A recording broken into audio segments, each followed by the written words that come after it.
मैं कुलदीप सिंह यादव एक बार फिर से अपने यूट्यूब चैनल पे सभी दोस्तों का हार्दिक स्वागत करता हूं। तो दोस्तों हम आज स्टार्ट कर रहे हैं पार्ट 6 और सीपीयू के मेमोरी एरिया के बारे में हम डिस्क्राइब कर रहे हैं। चलिए दोस्तों स्टार्ट करते हैं। What is the PLC memory? Okay, CPU memory area.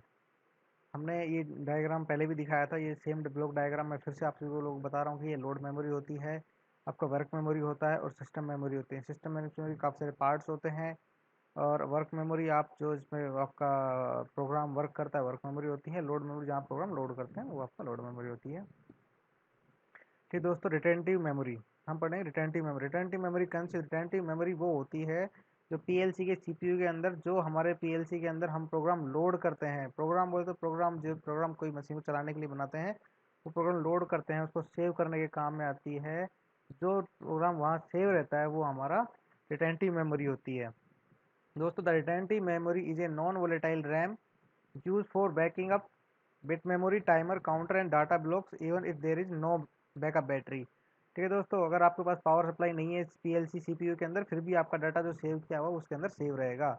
You specify that the area to be backup when assigning the CPU parameter. ठीक है दोस्तों, हमारे क्या होता है, जो हमारा डाटा बैकअप लेने के लिए पर्टिकुलर जो असाइन एरिया जिस फोल्डर के अंदर सेव करते हैं वो हमारी रिटेंटिव मेमोरी होती है।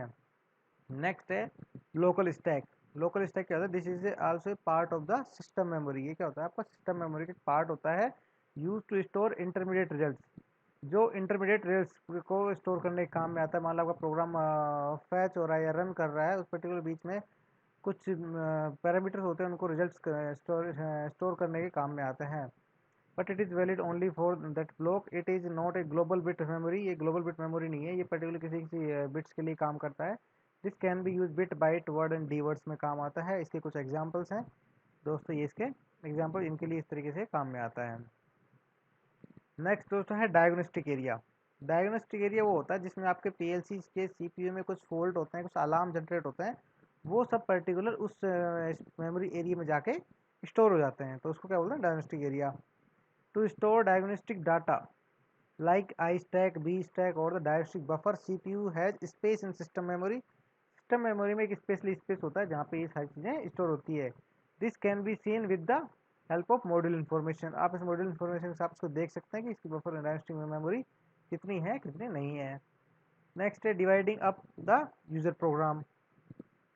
अब यूजर प्रोग्राम में किस तरीके से डिवाइडिंग कर सकते हैं? To ensure fast execution of the user program and to avoid unnecessary load on the work memory that cannot be expanded. Only the part of the block relevant for the program execution are loaded in the work memory। ठीक है दोस्तों, क्या होता है कि हमारे memory जो programme होता है उसको फास्ट एग्जीक्यूशन के लिए हम क्या करते हैं, उसको छोटे छोटे पार्ट्स में डिवाइड करते हैं, और जितना छोटा प्रोग्राम होगा उतना फास्ट आपका एग्जीक्यूशन होगा। और ये प्रोग्राम हमारा क्या होता है? वर्क मेमोरी के अंदर होता है। अगर हम वर्क मेमोरी को बढ़ा देंगे तो हमारा लोड क्या बढ़ जाता है इसलिए, तो इसलिए स्लो हो जाता है। Part of block that are not require for executing the program. अगर मान ले कोई ब्लॉक आपका एग्जीक्यूट नहीं होता है तो उसको हम अलग से डाल देते हैं। For example block block header, particular block header को डाल देते हैं। Remain in the load memory, जो लोड मेमोरी में ही रहता है वो वर्क मेमोरी में नहीं आता है। The following figure show in the program being loaded in the CPU memory. ये जो क्या होता है कि आपका प्रोग्राम कोई रन कर रहा है, जितना रन करना है उतना ही आपको वर्क मेमोरी में प्रोग्राम रन करेगा। आप बैलेंस प्रोग्राम आपका लोड मेमोरी में पड़ रहेगा, जिससे क्या है कि आपके सीपीयू की स्पीड तेज रहेगी। नेक्स्ट है load memory structure. Load memory का स्ट्रक्चर क्या होता है? The load memory can be expanded using memory card. जो लोड मेमोरी होती है उसको क्या कर सकते हैं हम? उसको एक्सपेंड भी कर सकते हैं। एक्सपेंड कैसे करते हैं? The load memory can also have integrated EPROM part as well as integrated RAM part in STM300 CPU। क्या होता है कि ऑलरेडी इसके अंदर ही एक्स्ट्रा मेमोरी होती है जिसके अंदर हम यूज़ कर सकते हैं। बाकी ये किसी किसी मेमोरी सीपीयू में अलग से स्लॉट भी आता है जिसमें मेमोरी कार्ड डाल के उसमें एक्सपेंड कर सकते हैं। Area in data block can be declare as retentive by the assign parameter S7। उस पर्टिकुलर मेमोरी को हम रिटेंटिव मेमोरी भी असाइन कर सकते हैं स्टेप 7 के थ्रू।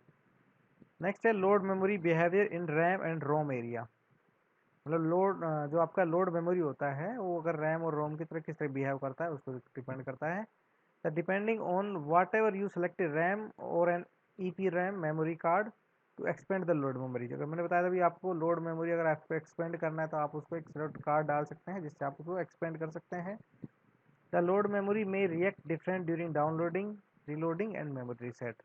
जो आपका लोड मेमोरी होता है, जो एक्स्ट्रा लोड मेमोरी होता है, उसको आपको किस तरीके से बिहेव करता है वो आपके प्रोग्राम डाउनलोड करने पे, उसको रीलोड करने में और मेमोरी रीसेट करने पे अलग अलग तरीके से बिहेव कर सकते हैं। ठीक है दोस्तों, ये छोटा सा था आपको एक शॉर्ट लेक्चर जो पीएलसी सीपीयू के मेमोरी के बारे में बताता है।